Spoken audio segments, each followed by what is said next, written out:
How do?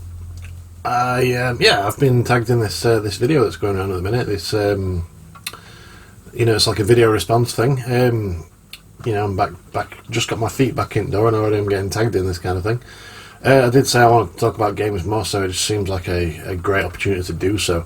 I got tagged. I don't even know if I've been officially tagged. I got tagged by Eddie Rollercore, but I think you're supposed to tag two people, and I was his fourth tag, so yeah. And I was also tagged in the video for Mark Geordie Slash's response as well, but I wasn't tagged as a responder. I was tagged just tagged in the video, which was nice. But yeah, I'm going to do it anyway. I'm going to honour Eddie's wishes because he said I had to do it. Like I said, it's just a good excuse to get talking about games again, isn't it? So yeah, what it is 10 questions. It was started by, in fact, this is the first thing I want to get into. What's all this Tony Fighter 2 thing that's going around? Do I have to get my legal team involved? Because, my lawyer's a very busy man. He's currently, on the roof outside trying to figure out how to get into this window, because we won't let him in the back door. Yeah, Tony Fighter 2, I spend 18 months away from YouTube, I come back, somebody's stolen my gimmick. What is all that about? No, I'm just having a laugh. He's probably a decent guy. He's apparently a Welsh guy. I've not actually watched his stuff, but I will do. Could be my long lost brother. You never know. My dad, we used to go on holiday in Wales when I was a kid. Maybe Dad Fighter 2 had a Welsh maiden, a maiden of the valleys on the side, and I've got a long lost brother, Tony Fighter 2. It's not exactly a common surname, is it? Anyway, 10 questions about gaming. Tagged from Rollercore. Let's crack the fuck on, shall we? We've got it written down on a piece of cardboard because I jotted it down at work today. Professional as always. Question number 1: what type of games do you play? Well, to be honest, I play whatever. I don't tend to play sports games. That's just simply because I don't really like sports. Unless you class wrestling as a sport, then I do play I play the WWE games most years. But apart from that, I don't play FIFA or whatever it's called now. I don't play NBA, NHL, NFL, whatever. Just no interest. And I also, if I'm playing racing games, I like them to be arcadey. I don't go for the Forzas and the Gran Turismos of the world. I tend to gravitate more towards things like Burnout or the sort of the Need for Speed games by Criterion, like Hot Pursuit and things like that. So just sports games and more simulation heavy racing games, things that are too serious and basically just focused around interests that I don't have. They're the type of things that I don't play. But apart from that, I play everything else.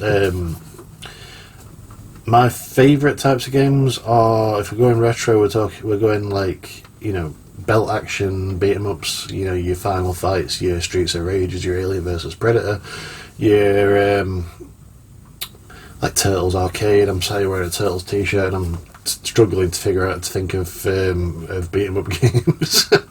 But yeah, I love stuff like that. The old belt action games. Really, I've got the book Go Straight from Bitmap Books, and I've really took a massive interest in that kind of game right now. I'm working my way through playing as many of them as I can. I mean, I've got this arcade machine behind me loaded up with stuff, and modern stuff. My Switch is full of beat 'em ups, and I just love playing them.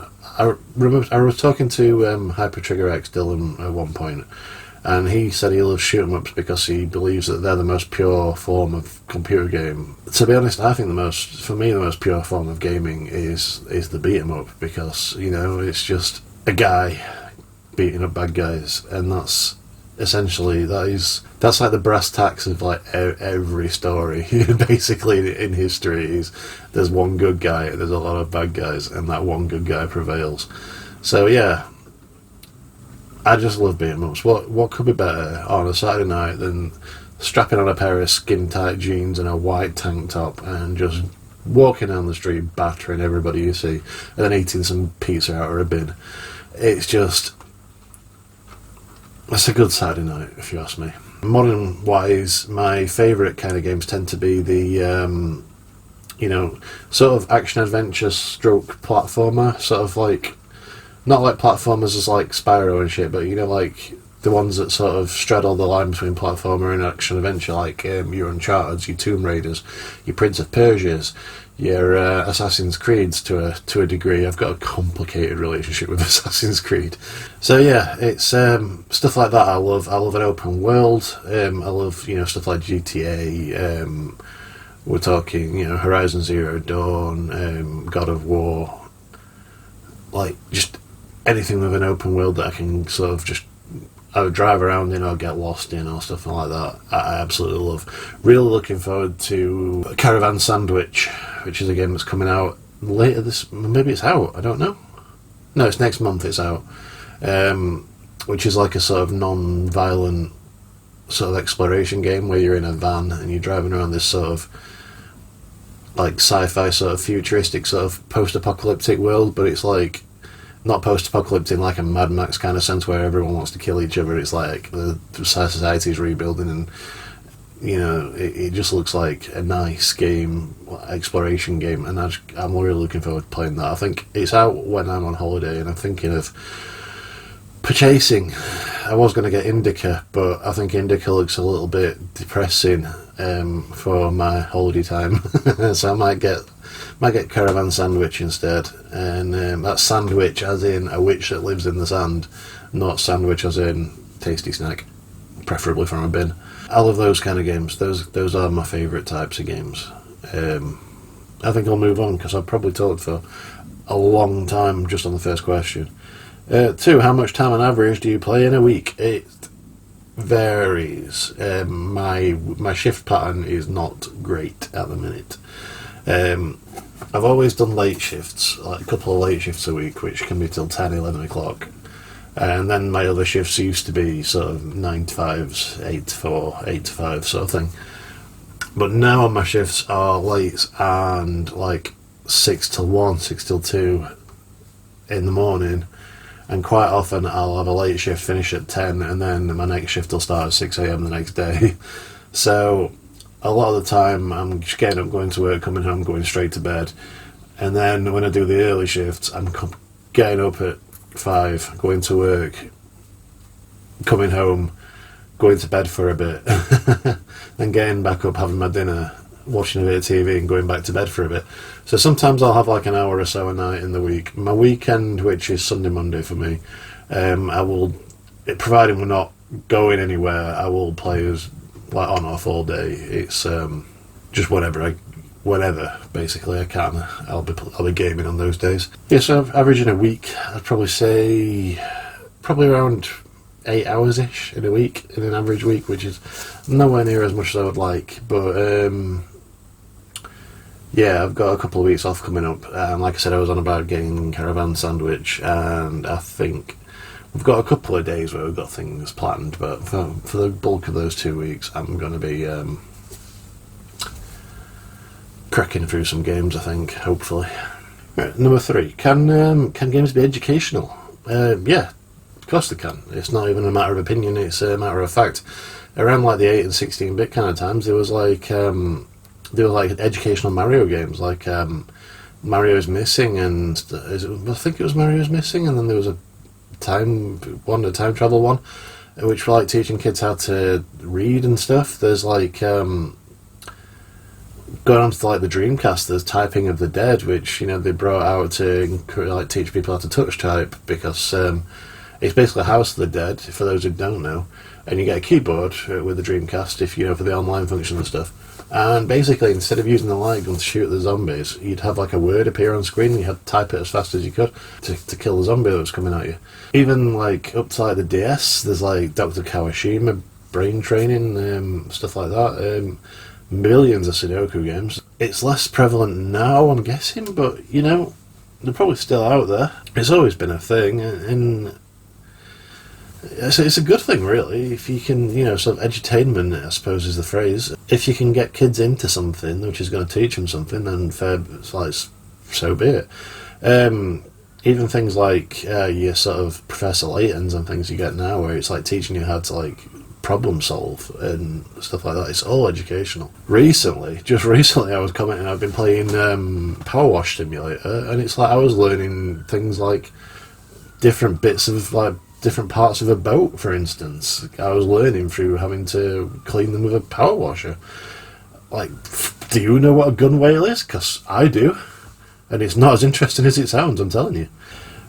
For what don't I like about games? It's not about games so much, it's about the people that play them. Like especially like modern games, it's more about the people that don't play modern games. At the risk of being accused of being passive aggressive again, love you, Mark. I'm chiefly talking about sort of the older gamers, and there's a lot in this community as well who are kind of like this. Mentioning no names,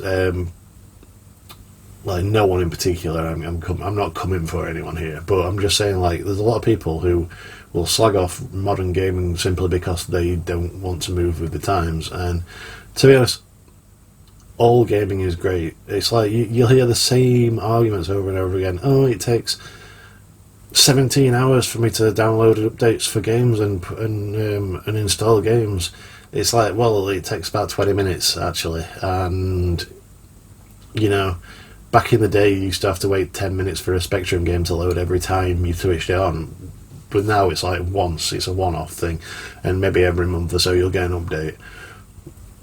The other night, I played Uncharted Drake's Fortune, the PS4 version of the Nathan Drake collection, on my PS5, and from selecting it on the home screen of the PS5, that loading up, selecting Uncharted 1 from the menu, that loading up, selecting load game, loading my game, and into the actual game and playing. That all happened in the space of about 45 seconds. So, you know, that argument is just invalid. If you're complaining about how long it takes to download updates, then your internet's at fault, because honestly, it never takes that long for me. I can, you know, and I don't have the best internet. People whinge about stuff like that, about buying games and there have to be updates because it's not a completed game and it's broken and Back in the day, games came out broken and you just had to fucking live with it. It didn't happen as much, but it happens and there's no way of patching them. And the reason it didn't happen as much is because back in the day, especially back in the old like 8-bit times, the games are being made by 2 kids in the bedroom on like 6 lines of code. Nowadays, games have got billions of lines of code. They're made by a massive team full of people. They are a multi-billion-dollar industry, and there's a lot more that can go wrong, and they can fix it, and that's what they're doing. It's like a damned if they can, damned if they do, damned if they don't kind of thing. If they don't fix it, then they get complained about because something's gone wrong. But if they do fix it, then people whinge about having to wait 20 minutes to download an update. If it's that bad for you, just go and do something else for a bit. Eddie mentioned something about get a shoot 'em up or something on a different machine and play that while it's updating, or just put it on updating, go and make your tea or something, and all it takes is a little bit of forward planning. But yeah, it's just that negativity in general, and people not willing to sort of move with the times, and people pretending that what they had was better when it really wasn't. It's just what you know, and that's fine. But don't act like you're better. So yeah, it's this kind of negativity around the older members of the gaming scene about new stuff. I've said it before, it's like in The Simpsons when they had the old man yells at the cloud thing when he's got a picture of Abraham Simpson like that. That's all it is. It's annoying. It really is annoying. But yeah, I feel like I've ranted a little bit there. And once again, I'm talking about no one in particular, but I'm talking about sort of everybody, like, basically, I'm 39, but basically everybody above the age of 30 doesn't seem to be able to understand that things move on, and if you don't move with them, you just get left behind. Number 5, how much do I spend on video games? Not a lot now, actually. I mean, at one point I was like pre-ordering just about every like AAA game that came out, and spending like, it started off at like 40 quid when it was like the PS3 times, and we've gradually sort of got more and more And as time's gone on, games have crept up in value, and it's very expensive. And it was getting to the point where I was getting a game at like 70 quid, and I was like, alright, I'm not ready to play that just yet, but I will in a few weeks. Put it on my pile, and when I do get to it, I look on Amazon and it's 30 quid. So yeah, I've kind of stopped pre-ordering stuff now. What I'm doing now is, whenever there's something that's coming out, I'm putting it on a wish list on Amazon and keeping tabs on the price of it, and when it gets to a price that I think is right, I will buy it then. So yeah, I think I've only actually bought 4 new games this year, not including Evercade stuff, so that's kind of just how I'm planning on taking it forward, and it's working for me. So at the minute, I'm mostly just picking up cheap stuff every so often. The other day I went into CX and I bought Cobra Kai and Gears of War Ultimate. Spent 15 quid. Whereas, before I'd be going and buying a full price game that's just come out and spending 70 quid. So yeah, not a lot then is the answer. Maybe up to around £30 a month at the minute, which wonderful times. Number 6, your favourite game, which is a big ask, isn't it? But I do have a canned response to this, which is always Fallout 3. It's just been such a massive part of my life, really. I can remember the day I bought it vividly, because I went into this shop and it was I think it was 3 days before the game actually came out, and I was in this shop and I was looking at Stubbs the Zombie on the original Xbox, and I was like, maybe I'll buy this. Flash forward to last year and I actually got it, played it on the Switch, and it is fucking shit. But yeah, back in 2008 or whenever it was, I'm sat looking at this, and the guy behind the counter of this shop, it was called Castle Games, and it was in Sheffield, and it got shut down for this very reason. This guy's like, hey kid, you want to buy some Fallout? He's like, got him under the counter like some kind of shady dealer, like. It's like, I got Fallout 3, I got Fallout 2, I got Fallout Tactics. No, he's yeah, he was like, you want to buy Fallout? And I'm like, oh? At first, I kind of knew what it was like, but I knew it was gotta be, I knew it was made by the same guys who made Oblivion, and I was like, kind of aware of it, but I'd not paid much attention to it. I'd never played a Fallout game at that point. And I knew it had this kind of crazy combat system called VATS, and I wasn't sure about whether I'd be on with that. But on the day, this guy's like, do you want to buy some Fallout? And I'm like, maybe I do want to buy some Fallout. So, yeah, I bought a copy of Fallout 3 days early, went home, and put it on, and it was so good. And it just quickly became my favourite game ever. For the longest time I wished I'd got the collector's edition, because he was offering me the collector's edition, but I went with the standard one. And then I was gifted a couple of years ago, finally, my very own copy of the collector's edition, which I absolutely love. So yeah, Fallout 3 is my favourite game of all time.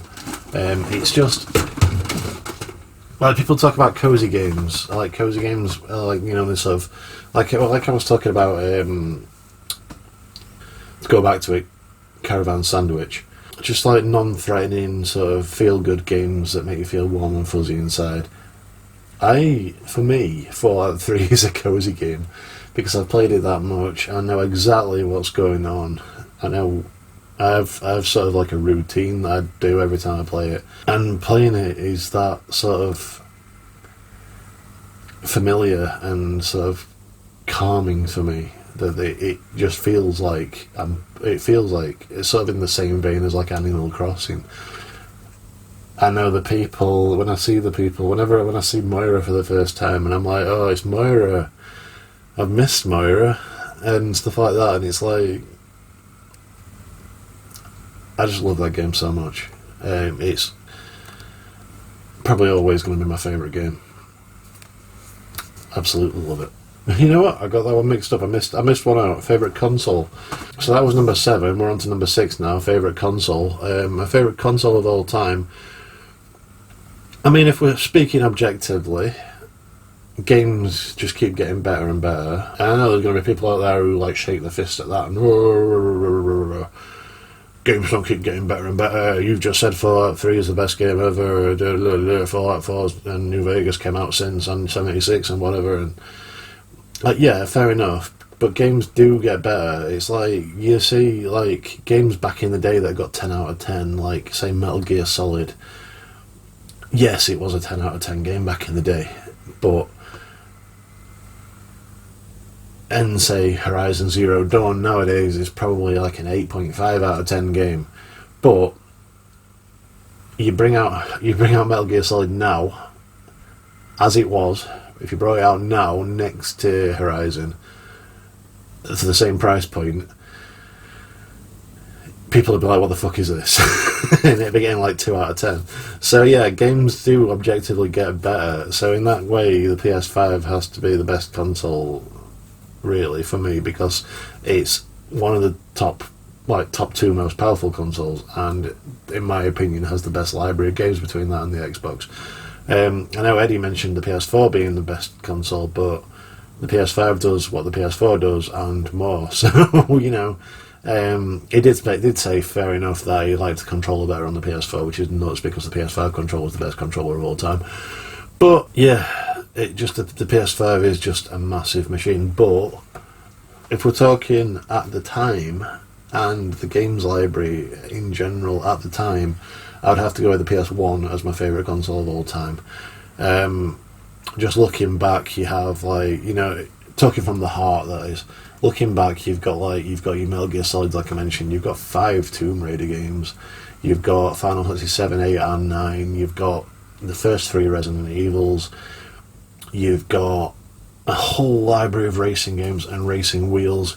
You've got a whole library of shooting light gun games and light guns that are coming out of its arsehole.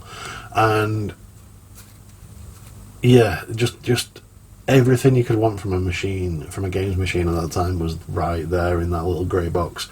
So yeah, I'm talking PS1. You know, in terms of how much impact it had on my life at the time of its release, PS1 was by far my favourite console of all time. I have a very soft spot for the Switch. It is, in my opinion, the greatest Nintendo console of all time, and I love the fact that it's just loaded with, like, you know, if you go online on the online store, it's just absolutely loaded with like indie games and retro re-releases and stuff. I know the PlayStation is too, but I'm much happier playing them on my Switch in like handheld and stuff and get a lot more out of it. So I do absolutely love the Nintendo Switch. I mean, in my opinion, there is no such thing as a bad console. There are only the games that you play on it. But just if I had to pick the one that had the biggest impact on my life, it's the PS1. Number 8 then, favourite game movie. Oh, this is a tough one. The obvious choice for me to go to is the original Mortal Kombat film, because I'm a big old Mortal Kombat fan, and the original film was great. It just ticked all the boxes. The only box it didn't tick is the baffling lack of violence in it.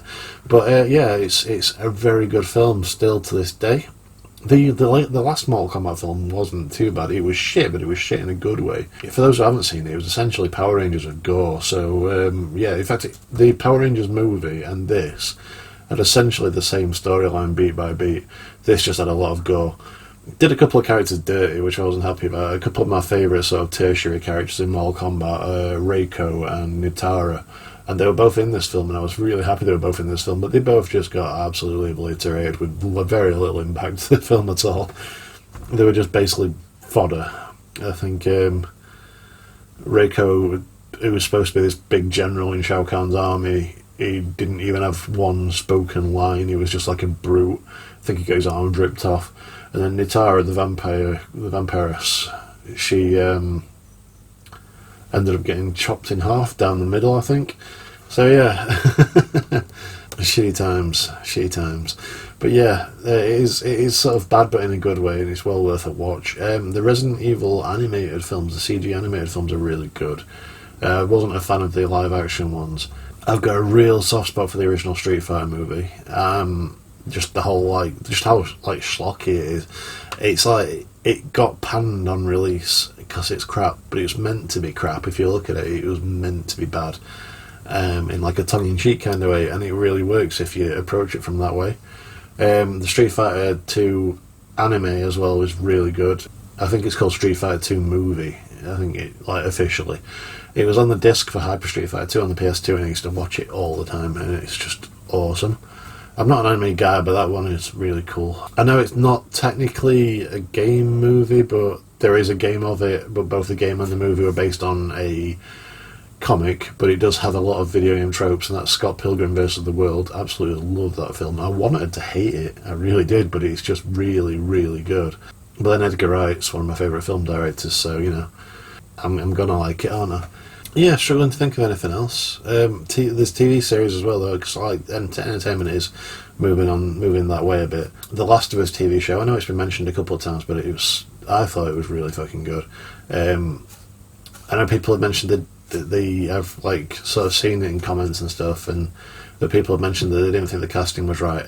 I didn't think the casting was right at first. Not just Joel, but also Ellie. I didn't think Bella Ramsey looked like the role, basically. Looking at her, she sort of has a harshness to her appearance, which kind of was the opposite of Ellie, looking very sort of innocent and sort of childlike.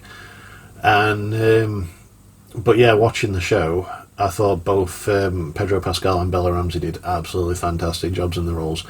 I get that Joel is not Mexican or whatever, and neither is his brother for that matter, but they were casting Latino actors to play them, and I get why that rubs people the wrong way, but I truly believe, box ticking in films and stuff is one thing that does my head in. When you have to have a certain quota of different minorities and stuff in films, that really does my head in. But I truly believe that Pedro Pascal was picked for that role on the merit of how good he was in the role, which is absolutely fine by me. That's how I think actors should be chosen, not by their race or anything like that.